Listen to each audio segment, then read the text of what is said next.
É isso. Me fala uma coisa, cara. Você falou sobre as coisas que você valoriza e essa roupa é uma delas. Quais são as 3 coisas que você valoriza na vida? Na tua vida. Que você dá valor, cara. Acho que só uma parada assim, acho que a roupa, não é a roupa que eu valorizo, é o símbolo da roupa pra mim, tá? Sabe? O símbolo da liberdade mesmo, de poder ser quem eu sou. Agora, 3 coisas que eu valorizo na minha vida. Puta, cara.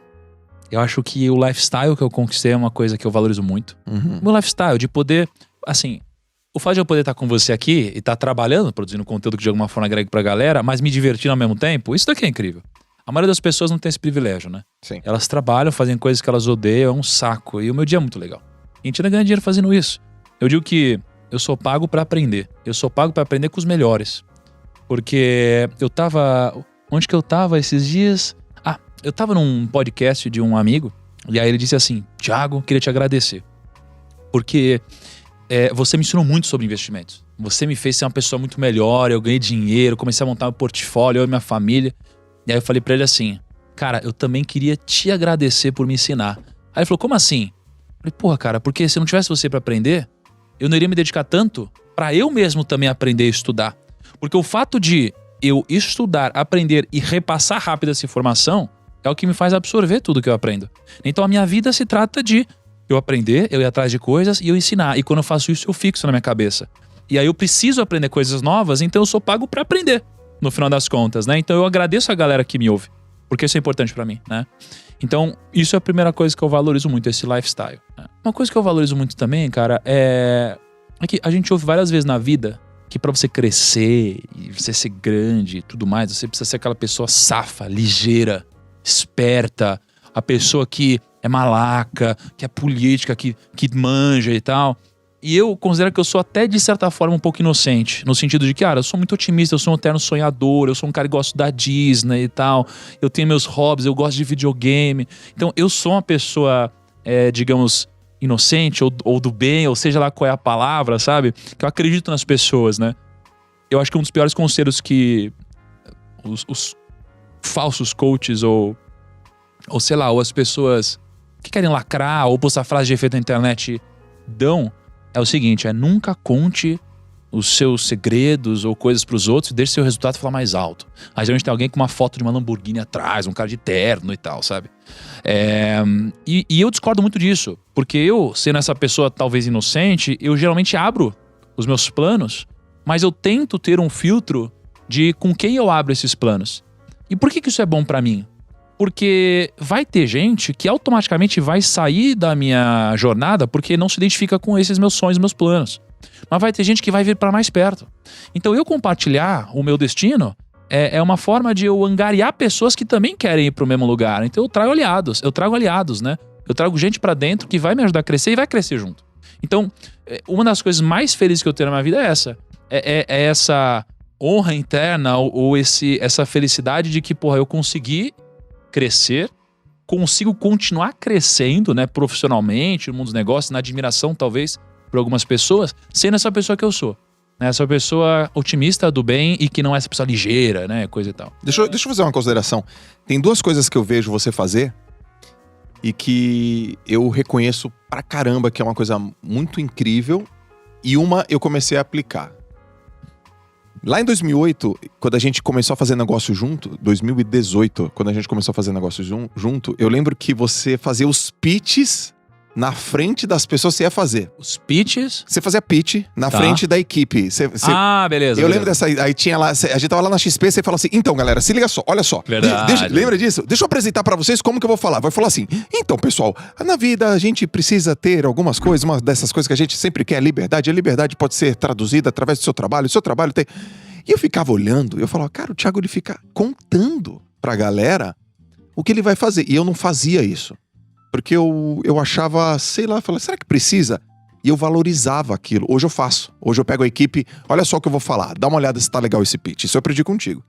E a outra coisa que eu vejo você fazer é quando você sei lá, traz alguém para um bate-papo num podcast, alguém para tomar um café, bater uma reunião, aí você faz um podcast, faz a reunião, depois você fala assim: cara, olha só o que a gente tá fazendo. A gente tá caminhando pra cá, a gente tá pensando assim, pensando assado. Você fica contando os planos, né, ou as macro-ideias pras pessoas. Eu acho que isso treina o que você tá falando. Muito. Muito, né? Essa é a parte que eu fico mais impressionado, que eu falo assim, cara, ele fala. A história vai ficando melhor, né? Então, tu melhora muito. Só que eu falo, cara, ele tá contando, cara. Tipo, o que ele segredo. vai fazer. E a pessoa que tá ouvindo acha incrível. Ela fala, que animal, que incrível, que bonito. Isso também quebrou na minha cabeça, porque essa é uma frase que foi atribuída pro Einstein, se eu não me engano. O Einstein fala assim, quando você... Duas coisas você tem que fazer se você quiser crescer. Trabalhar em silêncio e, sei lá, trabalhar todo dia, alguma coisa nesse sentido. E com você, eu realmente vejo você não fazer isso, assim. E isso me inspirou porque, hoje mesmo, falando com o time hoje do DNA, eu falei, deixa eu falar pra vocês o que eu vou falar pra galera. Aí depois entrou uma outra pessoa, eu falei, deixa eu te falar de novo o que eu acabei de falar, porque isso vai treinando, né? Muito, é muito. E eu concordo muito contigo, e eu acho que a terceira coisa que tá refletindo aqui... Até mesmo você concorda comigo, porque é você que, né? Que fui eu que disse. Foi ele que disse. Eu concordo contigo, porque isso fui eu que, né? Eu concordo Seria contigo. foda se eu discordasse. Imagina. Mas, cara, a terceira coisa... queria falar um negócio impactante, bonito e tal, mas eu acho que não tem. E acho que a terceira coisa que eu valorizo muito na minha vida, bicho, acredite se quiser, é a sorte que eu tenho. Eu sou muito sortudo, mano. Cara, fala disso aí. Cara, eu sou muito sortudo na minha vida. Eu sou muito sortudo. Mais uma vez você me falou o seu conceito sobre sorte, que eu achei massa. Eu não vou falar antes pra ver se é esse. Pra ver se eu só na hora inventei alguma coisa pra ele, né? Ou sei lá. Mas se não for, eu te lasco aqui. Não, e qual que é o negócio? Eu sou extremamente sortudo, tá? Assim, desde quando eu nasci, velho. Desde quando eu nasci, porra. Eu nasci numa família que me ama, eu nasci numa família que... A gente teve nossos problemas familiares, todo mundo tem. Pra alguns, os problemas dos outros parecem menos, parecem mais, mas assim, pra quem vive, sempre é mais. Então, eu vivi meus problemas, a gente tem uma família que tem muitos problemas, mas eu também tive muita sorte, porque a família me amou muito, sabe? Acabou me colocando no rumo do empreendedorismo, de alguma forma. Porra, todos os problemas, todas as cagadas que aconteceram na família, a gente conseguiu reverter, sabe? Aí eu tive sorte quando eu tava na faculdade, e aí, eu tava num corredor, num intervalo, indo beber água, e um amigo meu falou que ele tinha um amigo que tinha uma agência de barman. E aí eu peguei essa oportunidade que apareceu, né? E falei, cara, sério? Será que dá pra eu trabalhar de barman também? E, desde esse momento de sorte, ter começado a fazer isso, até eu trabalhar no Outback, até, cara, por algum motivo eu ver um evento da XP, de um cara lá, o Doug, falando de marketing digital, e eu ter olhado pra aquilo e decidido entrar no marketing digital, até eu ter decidido vender meu escritório quando eu fiz isso, até, eu ter ido no TED que eu não ia e te conhecer, entendeu? Você não ia? Eu não ia. Acabou indo por causa do código que não sei o que lá, então assim, uma série de coisas, mas você tem faro, entendeu? Você tem faro. Porque acho que todo mundo, cara... Você tem faro. Eu acho que a sorte tem a ver com foco, de alguma forma. Sorte tem a ver com foco, porque... Quando eu falo disso, de sei lá, de o meu amigo no corredor falar sobre negócio de barman, quando você tá focado em oportunidade, na verdade não é que aparece, é que você percebe. Isso. Você só reconhece. O foco, ele te ajuda a reconhecer as coisas. Não a encontrar ou descobrir, eu acho, né? Então, quando você começa a focar nisso, você começa a reconhecer várias coisas ao redor. Então, eu tive muita sorte. Eu tive sorte de, durante uma pandemia, pegar e se olhar de fora, entender que as pessoas iam ficar de casa e fazer um negócio super bem sucedido. Tive sorte de, ao invés de querer me fechar, querer, trazer mais gente pro projeto, e hoje a gente tem uma empresa grande. Eu tive muita sorte na minha vida, cara. Muita sorte. As pessoas que me encontraram, as pessoas que mandaram mensagem, a audiência que me conheceu, os vídeos, tudo. Eu tenho muita sorte. E aqui, aí a sorte, né? Eu não acredito naquela sorte da Mega Sena, né? Que é tipo... Aliás, um conselho idiota que eu acho não adianta você... querer ganhar se você nem joga na Mega Sena. Tem que ao menos jogar. Isso aqui é idiota pra mim. Estatisticamente é impossível, de fato. Não faz sentido. Você só vai perder dinheiro, né? Se você fizer isso ao longo da sua vida, você vai, na média, perder muito dinheiro. Não só na Mega Sena, mas na vida mesmo. Então, assim, não é essa sorte. É a sorte de que, de quando o Chris Gardner veio pro Brasil, o cara da Procura da Felicidade, eu era muito fã dele. Cara, fiz de tudo pra conseguir me encontrar com ele. Consegui. Só a Globo, a Forbes, o BTG Pactual e eu conseguimos nos encontrar com ele. Cara, sei lá, tinha uma entrevista com ele 11 da manhã, era 7 horas, tava pronto. Ele chegou mais cedo, só tinha eu no salão. Ele chegou pra mim e falou, moleque, você é incrível, você é um puta profissional, porque os profissionais estão sempre prontos. Foi sorte, né? Mas assim, aquela sorte em que, eu me preparei pra ela, né? Então, eu acredito que a sorte, ela tem um fator matemático aqui. ela tem um fator matemático, né? Então, no mercado financeiro, a sorte pode trabalhar ao seu favor ou contra você. Então, se você compra uma boa empresa, e significa, em outras palavras, que está comprando uma boa gestão, ou seja, um grande CEO, uma equipe de diretoria incrível e tal, essa equipe, ela tende a produzir muitos eventos incríveis e que em algum momento vai sair uma notícia. Empresa tal adquire tal empresa por um puta deal. Só, caraca, eu não esperava isso acontecer. Não esperava, mas assim, você se posicionou positivamente à sorte, né? É quase como a convexidade, né? Então, na nossa vida, eu me posicionei muito bem a esse tipo de sorte, né? Então, eu sempre fiz um pouco antes das outras pessoas, né? Time. Então, assim, o time é importante. Então, por exemplo, quando tava todo mundo indo pras festas da faculdade, eu tava fazendo entrevista de emprego. O ponto é, eu não passei em nenhuma, porque eu não podia, pelo meu horário da faculdade, mas eu queria que alguém me liberasse. Isso aqui me colocou em vantagem em relação aos outros. Então, no momento que a faculdade permitiu, eu fui primeiro, né? Porque antes disso eu tinha sido barman, garçom e tudo isso. Então, acho que a sorte tem a ver com time e convexidade, né? Agora, se eu falei o que você... Tem uma consideração. Eu tô lembrando aqui, cara, que você nunca fez um drink pra nós. E é barman, hein, Eu Kaique? nunca fiz um drink? Nunca. Impossível. Nunca. E alguma vez o Thiago fez um drink pra nós? Eu nunca fiz você uma caipirosca com abacaxi. Uma água com gás e sei lá, e morango. Eu nem sei se isso... A frustração é a gaita que eu nunca vi tocar. Nossa, é verdade. Você mete a marra da gaita, né? Tem uma gaita aí? Caraca, tem uma gaita aqui, Então você cara. vai fazer uma gaita. Vai fazer uma gaita. Quero ver achar. Tem aqui, em algum lugar dessa mudança. Cara, a sorte que você falou foi assim, ó. Uma vez também. Você falou... não sei onde a gente tava, você falou assim... Eu acredito que existe uma sorte, que é aquela que você não vai atrás, mas ela passa na tua frente. E você pega. Ou você percebe. Você falou Porque tem aquela ideia da sorte, né? Sorte é quando encontra oportunidade com competência. Sorte. Aí você falou, não, mas tem uma outra sorte também, que é aquela que meio que você não foi atrás. Você não foi intencional, mas ela passa e meio que você percebe. Ah, sim. Essa eu pego bem. Pois é, cara. Essa eu pego bem. Eu acho você um cara com muito faro, né? Comigo, por exemplo, lá em 2017, você ouviu eu falar uma coisa na mesa, assim.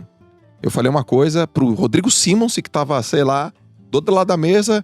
Você ouviu, você tá conversando com o Ícaro, de frente a frente eu tava ali perdido, cara, parecendo, sabe, um pintinho fora do ninho, assim, perdidão. Aí você falou, ei, cara, o que você faz, meu? Porque você ouviu falando uma coisa, teu ouvido tava ligado, assim, né? E eu já vi você fazendo isso com várias outras pessoas. Tem faro, você tem timing. Esse timing, eu quero perguntar pra você, foi desenvolvido? Foi aprendido? Foi os dois? Foi por causa da tua escola? Tem a ver com o teu talento? Você reconhece ele? Sempre foi assim? Desde pequeno, eu sempre tive uma... Assim, de coração aberto. Eu tenho quase como uma... Eu sou muito inquieto. Eu sou muito inquieto. Eu acho, você acha No que sentido ele é de... inquieto? Paciente, né? O WhatsApp, como é que ele é com o WhatsApp contigo? Planejado, WhatsApp. Eu não posso reclamar tanto. Ele responde no mesmo dia. Caraca. Você tá no lucro então, Kaique. Caraca, depois me fala como é que é isso aí. Não, mas olha só, eu sou inquieto no sentido de que, desde pequeno, eu sempre fui um cara que gostei muito de videogame. Mas não qualquer jogo, né? Então eu odiava aqueles jogos em que você não tinha o senso de progresso. Tá bom. Então, por exemplo, você tem um jogo de luta, você tem uma coisa assim, não tem um senso muito de progresso. Um RPG tem, você vai subindo de nível. Então, eu às vezes não conseguia dormir, porque, cara, eu precisava desse senso de progresso. E aí, tinha um jogo que eu jogava, e aí eu coloquei outras pessoas, outros amigos pra jogarem junto comigo, pra que enquanto eu tava dormindo, essas pessoas estivessem jogando e subindo o nível, eu acordava, elas iam dormir e eu subindo o nível. Então eu sempre tinha esse negócio de progresso. Então quando você fala do timing, talvez eu tenha acertado timings por acaso, por causa desse senso de progresso que eu tenho. Legal. Porque isso. quando eu vejo você falando um negócio, a minha cabeça ela só tá pensando assim, progresso. Então, se eu ouço alguém falando assim, puta, mano, eu queria muito fazer tal coisa, eu imediatamente penso em alguma forma disso aqui trazer progresso. Penso. Então, cara, eu tenho isso. Eu não gosto de fazer uma coisa de ficar estagnado. Então, se a gente fica na resenha, e a gente já fez várias, você sabe que a nossa resenha, ela nunca fica numa resenha sobre a lua. A gente sempre tá falando de alguma forma algo que gere progresso. Exatamente. Então, essa é uma característica, por exemplo, em que eu não consigo, eu tenho muita dificuldade de ficar falando só de coisas pessoais sem envolver o trabalho de alguma forma, porque é uma tara minha. Então, acho que essa minha possessão pelo progresso, ela me faz ficar puto com quem não pensa assim. É muito difícil, eu sou muito impaciente com quem não pensa assim. Então quando a pessoa começa, olha só, veja bem, eu fico impaciente, né? Muito difícil pra mim. Você é um cara muito paciente nisso, eu não tenho muito.